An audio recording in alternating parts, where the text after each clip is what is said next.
to do a show in a yard, to do a show in a woman's yard. Nice. Do they? You got to get your comedy in. You got to get it in somehow. You got to get on stage. So you got to. COVID, that's what happened. Everything shut down. Yeah. Everything shut down, so we had a lot of weird venues. You're doing shows in parking garages. You're doing shows in tents. You're doing shows in people's yards. You're just doing it wherever you can, because if you just the people who took all of that time off, I couldn't imagine trying to come back to stand-up comedy after 6 or 7 months or longer off. Especially, like, this isn't a lucrative thing at all. So I'm in my 4th year, and before COVID, I just got to a point where, like, I was breaking even on gas. Right. So a lot of people, you're sitting at home for 7 months, and you're like, I have more money. I'm not stressed out about a thing.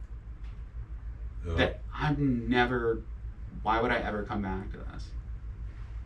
So I think a lot of people are just going to completely drop off the face of the earth. And by just staying in, you know, you're kind of way ahead of the game. Putting those reps in. You got to do it. You got to get out there somehow. Well, for everybody that took a break and is going to come back to it, then you got to. Well, look at the NBA. Look how garbage they were when they first came back. Yeah, it takes time to get into a rhythm. Yeah.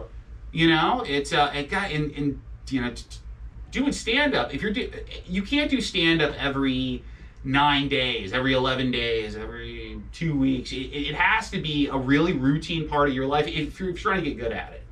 If you're trying to get at stand-up, you need to be trying to get up as much as you can. Right. And here, if you're really grinding, that's 4 or 5 times a week.